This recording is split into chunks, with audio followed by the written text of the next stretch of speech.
Assalamualaikum warahmatullahi wabarakatuh. Puji syukur atas sebuah karunia yang telah diberikan kepada kita dari Allah Subhanahu wa taala yang telah memberikan nikmat iman serta nikmat Islam. Sebelumnya terima kasih juga kepada Bapak Ibu guru yang telah menyaksikan video saya ini, lalu teman saya yang telah membantu dan mensupport saya pada saat saya membuat laporan dari awal hingga akhir. Pertama-tama izinkan saya memperkenalkan diri, yaitu Saiful Amri dari kelas 12 TI 1 Panasonic. Di sini saya akan menjelaskan apa yang telah saya dapat dari PKL ini dan beberapa materi singkat yang saya ketahui dari informasi di PT itu ya. Sini saya akan menjelaskan profil perusahaan PT Eikul. Kami mengkhususkan diri sebagai perusahaan manufaktur peralatan pendingin. Kami sangat berkomitmen dalam memberikan teknologi pendinginan terkini dan terbaik dengan layanan purnal jual yang cepat dan baik. Melalui jaringan kami yang kuat, kehadiran lokal kami memastikan dukungan pendinginan dan pendinginan instan melalui spesialis kami yang mencapai fleksibilitas tinggi, lebih tinggi dan selalu berada di dekat spektrum pelanggan regional kami. Untuk menjaga daya saing produk kami di tingkat internasional, kami bekerja sama dengan perusahaan-perusahaan terkemuka di dunia dan mengadaptasi teknologi terkini. Kami membangun unit standar dan aplikasi khusus yang diuji di banyak konsep produksi satu atap. Kami terus mengembangkan solusi yang lebih luas dan bernilai lebih tinggi untuk peralatan pendinginan refrigerasi yang komprehensif. Untuk sejarah singkat PT Aikul itu pada tahun 1969, pendiri PT Aikul mendirikan toko suku cadang pendingin di Surabaya. Jadi sebelum dia membuat PT manufaktur yang besar yang memproduksi unit chiller dan unit AHU pendingin-pendingin lainnya, dia tuh membuka toko suku cadang, ya Allah.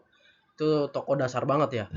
Lalu dengan komitmen dan pengalamannya, dia bisa membangun sebuah manufaktur ya, perusahaan manufaktur terbesar gitu.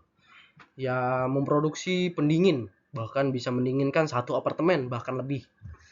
Hanya dengan bermodalkan satu pendingin, yaitu namanya chiller. Komitmen dan kesuksesan, lalu juga pengalamannya yang berkelanjutan menjadi dasar bagi langkah selanjutnya dalam manufaktur dan pengembangan produk Aikul. Lini bisnis Aikul tercermin dalam AC, chiller, dan ventilasi. Ya seperti yang tadi saya bahas itu, sebelum mendirikan toko suku cadang, sebelum mendirikan PT manufaktur, dia tuh sebelumnya membuka toko suku cadang ya. Lalu dia membuat AC, chiller, dan ventilasi. AC-nya itu AC-AC umum paling ya, kayak AC split wall, AC split duct, dan lain-lain itu. Lalu ventilasi itu seperti exhaust. Umumnya sih seperti exhaust. Berawal dari beberapa proyek pertama, Aikul kini telah berkembang menjadi salah satu produsen AC, chiller, dan ventilasi terkemuka di kawasan ini dan berkomitmen penuh pada kepuasan pelanggan. Pada tahun 1998, pabrik manufaktur di Surabaya didirikan. Nah, jadi 1998 itu dia nggak langsung ngebuka banyak toko ya atau banyak PT-PT manufaktur, tapi dia langsung membuka satu saja PT manufaktur itu dan dia mengembangkan semuanya di situ. Dari mulai AC, chiller, AHU, dan ventilasi semua dikembangkan di situ dan dia berinovasi lebih banyak di situ. Lalu kini kami memproduksi unit refrigerasi standar dan khusus di sana. Nah, refrigerasi standar itu yang disebutkan seperti AC, ventilasi. Nah, AC-nya itu ada yang tadi sebelumnya saya sebutkan, AC split wall, AC split duct, dan lain-lainnya itu, dan ventilasinya itu seperti exhaust. Lalu ada refrigerasi khusus di sana. Nah, itu yang tadi saya sebutkan, ada chiller, AHU ya. Chiller itu tuh pendingin yang menggunakan sistem pendingin itu kayak air lah. Air itu ya kan diputar menggunakan kayak semacam refrigerator di sana. Terus dari dinginnya uap apa namanya tuh? Uap air ya di sana ya. Nah, itu disalurkan menggunakan kayak pipa-pipa kapiler menghubungkan ke jalur-jalur yang pengen kita tempatkan ke pendingin ruangan itu. Lalu sejak tahun 2002, pabrik manufaktur di Bekasi telah memproduksi berbagai seri standar unit fan coil, duct split, AHU, pendingin terbesar, kondensor berpendingin udara, dan chiller untuk memenuhi kebutuhan pelanggan. Nah, pada tahun 2002 itu berdirinya manufaktur di Bekasi itu telah memproduksi banyak ya, dari seri standar yang disebutnya fan coil, duct split, AHU, bahkan pendingin chiller yang menggunakan kondensor tuh yang gede-gede tuh ya. Jadi kondensor itu nggak cuma satu macam ya. Kondensor itu nggak kayak yang kayak di AC split wall ya kan, terus AC outdoor itu nggak. Banyak macamnya sebenarnya. Kebetulan ada di PT Icon ini sih. Itu besar-besar banget pokoknya lah. Lalu dengan konsep produk, maaf. Selain itu, unit-unit untuk aplikasi khusus dirancang dan dibangun lalu diuji di sini. Nah, kalau kita pengen memesan atau kita pengen ngetes unit dulu nih ya, ngetes kayak unit, kita tuh menggunakan aplikasi. Lalu kita kalau kita ingin memesan unit, nah itu ada aplikasi sendiri. Jadi kita nggak perlu kayak WA atau nggak perlu kayak nyari-nyari email. Jadul banget itu mah. Pada tahun 2002, iCool sudah membuat satu aplikasi, yaitu satu inovasi yang lebih maju ya pokoknya ya. Itu yang menjadikan iCool itu menjadi perusahaan terkenal, terkemuka, dan banyak dikenal di seluruh dunia ini. Bahkan perusahaan terbesar di Indonesia tuh kayaknya make deh iCool tuh. Itu dia membuat kayak 8.000 coil untuk gerbong-gerbong kereta kalau nggak salah ya. Nanti bisa dicari dah di beritanya. Lalu dengan konsep produksi satu atap, iCool dapat mempertahankan kualitas pengiriman dan daya saing produk-produknya. Nah, jangan satu atap itu tuh, maksudnya satu atap tuh kayak cuman kayak satu ini ya, satu kayak pokoknya kayak satu konsep gitu ya kan. Mempertahankan kualitas pengiriman dan daya saing. Nah, itu tuh dia tuh mempertahankan kayak kualitas dingin tuh kayak gimana gitu kan, terus pengirimannya dipakai apa, jasa pengirimannya, daya saingnya tuh dia bisa menang gara-gara apa. Nah, itu dia inovasinya udah lebih maju banget dari PT-PT lain. Lalu di susunan struktur organisasi welding ini hanya segini ya, cuman kalau struktur organisasi PT iCool, itu banyak sekali. Jadi saya hanya mengambil singkatnya saja. Yang pertama di sini ada Bapak yang terhormat Bapak Herman Kristianto yang berkedudukan sebagai manajer. Lalu yang terhormat juga Ibu Erna Jendalita yang berkedudukan sebagai HRD. Lalu dengan Bapak Supervisor Welding yaitu Bapak Henry, dilanjutkan dengan Kepala Bagian Welding yaitu Bapak Surya BW. Lalu ada Wakil Bagian Welding yaitu Bapak Rizal Fauzan Arhar. Lalu anggotanya itu dia cuma satu ya, karena Bapak Rizal ini kan dia yang welding case ya. Dia tuh yang mengelas lah semua kayak body-body gitu yang belum tersusun, belum terakit. Nah, itu disatukan menggunakan las laser namanya. Terus berbagai sih. Nah, itu ada di tim welding case. Nah, kalau untuk yang anggota welding ini, Bapak Muhammad Gundur ini, dia itu lebih tepatnya memproduksi base lah, kayak rangka base itu tuh. Kayak apa ya namanya ya? Kayak landasan sebuah base unit ini nih, ya kan? Sebelum dari unit itu kan ada tuh kayak besinya tuh yang buat dudukan. Nah, itu dia semua. Bapak Muhammad Guntur itu dia semuanya membuat itu semua. Jadi di welding ini sebenarnya ada dua bagian, itu ada welding case dan ada welding base. Ya, welding case itu untuk mengelas dan menyatukan barang-barang case atau body-body AC lah. Lalu yang welding base itu tuh yang membuat rangka bawah, rangka dasar chiller gitu. Lalu di sini visi misi dari PT iCool itu adalah menjadi perusahaan navigasi global untuk mendukung program penyediaan unit mesin untuk rantai dingin, memproduksi kondensor,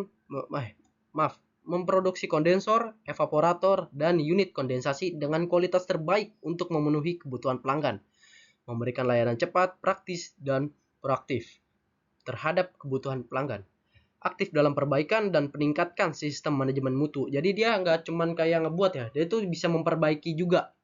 Dia bisa memperbaiki dan juga dia bisa meningkatkan, seperti kayak semisal, oh saya mau nih AC saya lebih ditingkatkan lagi pendinginnya. Nah, itu bisa di iCool. Lalu meningkatkan kompetensi sumber daya manusia agar selalu adaptif terhadap tuntutan kebutuhan pasar. menjaga orientasi perbaikan internal melalui penerapan sistem manajemen mutu dan secara aktif menerapkan upaya perbaikan berkelanjutan. Di sini kita masuk ke dasar teori. Pengelasan adalah, oh ya maaf, di sini dasar teori saya yaitu yang bertemakan pengelasan ya.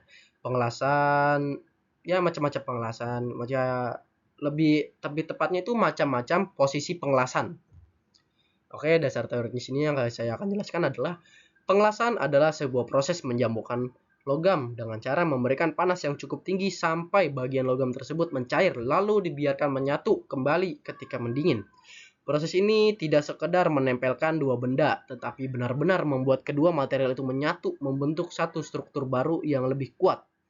Dalam dunia kerja, pengelasan dipakai karena mampu menghasilkan sambungan yang kokoh, rapi, dan tahan terhadap beban maupun getaran, sehingga cocok untuk konstruksi, pembuatan rangka, perbaikan mesin, hingga industri berat. Di dalam prosesnya, pengelasan melibatkan busur listrik atau sumber panas tertentu yang menciptakan titik leleh pada logam. Ketika logam meleleh, logam pengisi dari elektroda ikut mencair dan mengisi mengisi celah sambungan. Setelah panas dihentikan, campuran logam itu mendingin kembali dan menghasilkan sambungan permanen dan sifatnya itu ya dia tuh sifatnya itu kayak permanen ya, kayak tuh kuat banget itu. Karena itu, seorang welder harus paham cara mengatur panas, jarak busur, pemilihan elektroda supaya hasilnya punya kekuatan yang konsisten, tidak retak dan sesuai standar industri. Di sini tuh macam-macam posisi pengelasan itu nggak cuman kayak datar gini aja ya, nggak cuman datar begini atau vertikal yang begini. Nah itu banyak banget. Di sini ada 1G atau 1F, terus ada 2G, 3G atau 3F, 2F, 4G, 5G, dan juga 6G. Sebelumnya apa sih itu pengelasan? Ya kan banyak yang bertanya gitu. Apa sih pengelasan? Apa sih welding gitu ya kan?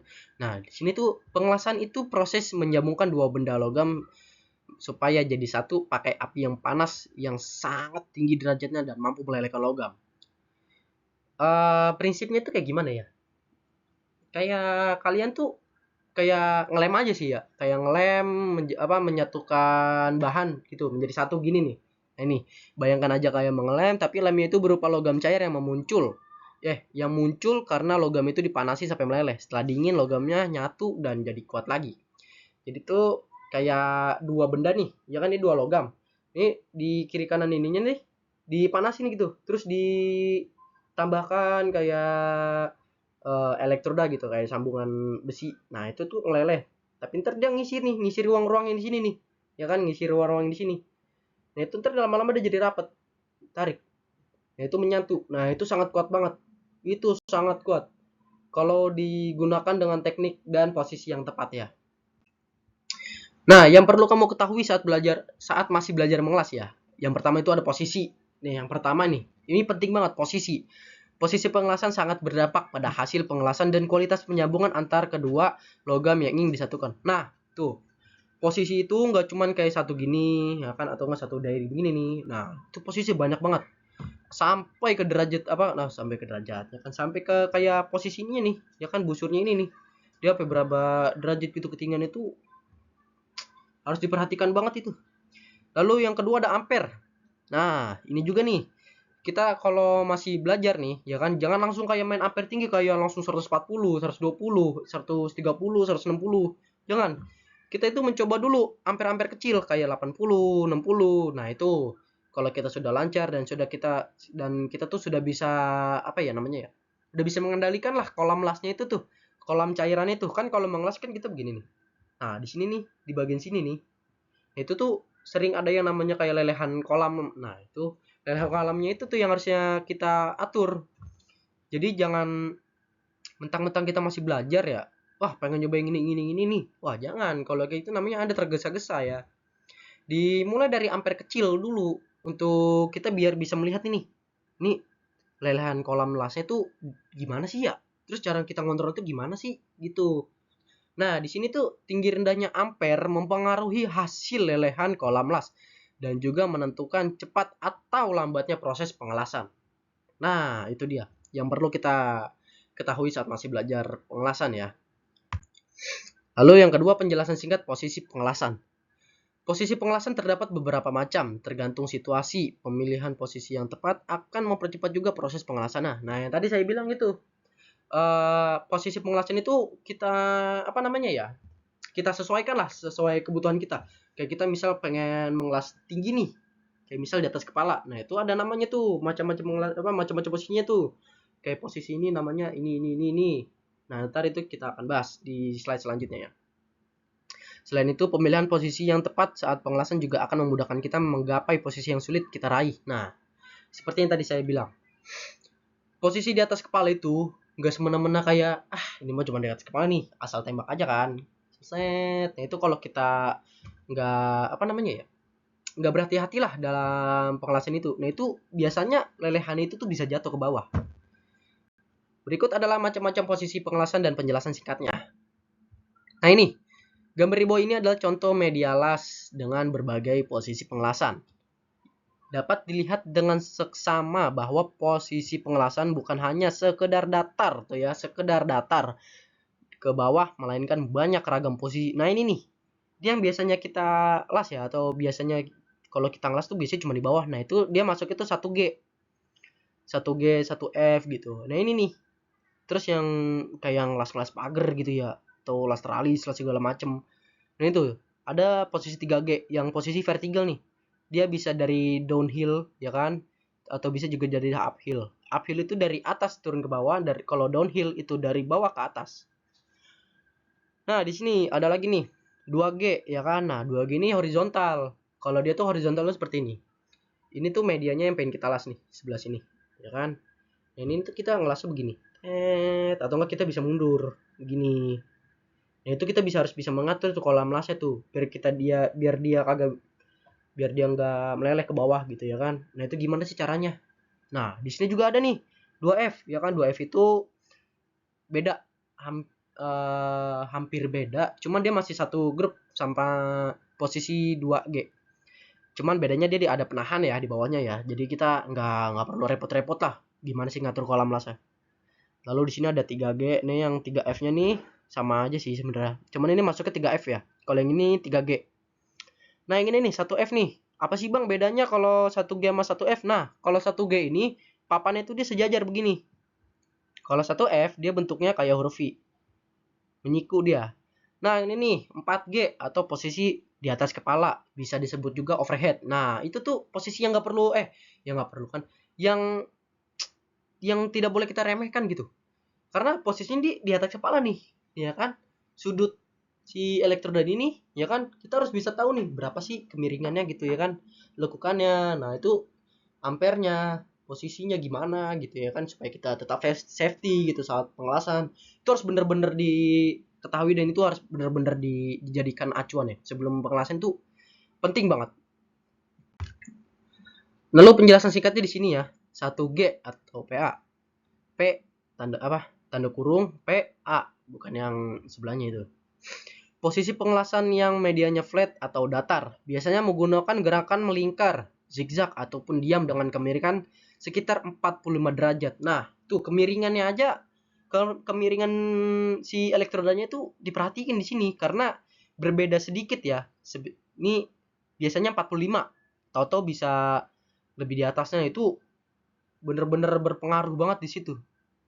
Nah, ini menggunakan gerakan melingkar. Melingkar tuh ada yang kayak gini, ya kan? Nih, itu begini nih. Set. Nah, atau enggak zigzag gini aja. Atau bahkan kalau mau lebih simpel lah dia diem. Dia diem begini. Tapi tetap kita atur ya. Tekanan itu harus kita atur. Kalau terlalu kita tekan begini, dia bisa bolong medianya. Lalu 2G. 2G ini posisi di mana medianya yang posisi di mana media ruang yang ingin dilas menghadap horizontal. Nah, horizontal kayak gini nih tadi nih. Yang kayak gini kan. Nah, itu biasanya menggunakan gerakan zigzag atau atas bawah. Zigzagnya itu bisa zigzag begini, yaitu sebenarnya juga atas bawah sih ya. Terus menggunakan kemiringan sudutnya itu 70 derajat. Lalu yang 3G ini yang posisi vertikal begini, ya kan? Itu pengelasan posisi ini tidak dapat diukur dari cara menggerakkan stick.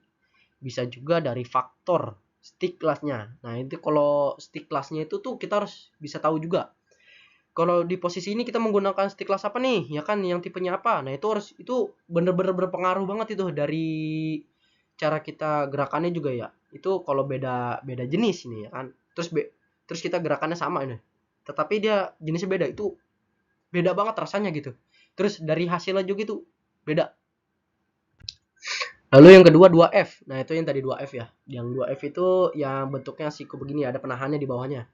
Posisi di mana medialas ini membentuk siku dengan kemiringan 90 derajat. Gerakan melingkar ataupun diam saja dengan kemiringan sticknya itu sekitar 50 sampai 65 derajat. Nah, itu benar-benar harus diperhatikan. Karena sedikit saja perbedaan atau kurang atau lebihnya ini pasti hasilnya beda. Lalu yang 1F, media membentuk huruf V. Nah, yang tadi saya bilang yang bentuk kayak gini ya, V ya, 70 derajat, sudutnya terbuka dan menggunakan gerakan diam saja ataupun melingkar dengan kemiringan 70 sampai 40 derajat. Nah, ini kalau dia nih perbedaannya itu lumayan jauh, cuman kalau hasilnya itu sama saja.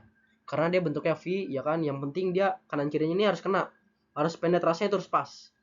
Lalu 3F, posisi pengawasan vertikal yang medialasnya membentuk siku 90 derajat ya, melingkar maaf, posisi pengawasan vertikal yang medialasnya membentuk siku. Nah, membentuk siku begini.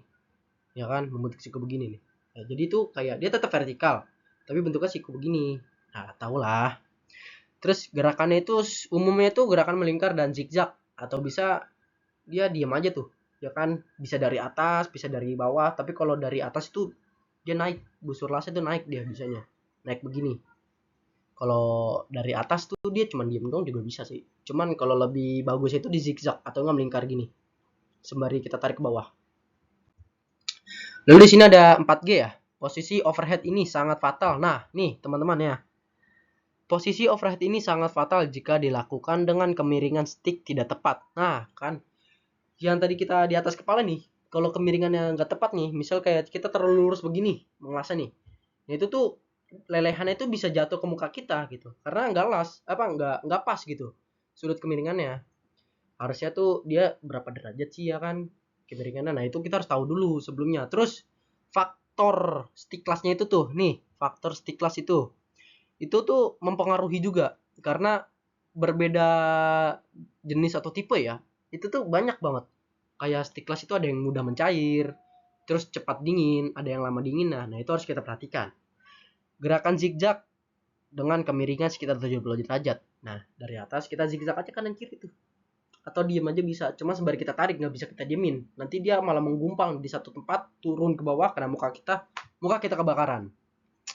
Lalu ada 5G pipe welding. Jadi tuh 5G ini tuh posisi kayak ini pipa nih misal ya. Nah, itu tuh pipanya tuh dia bisa menghadap begini ya kan, bisa menghadap begini.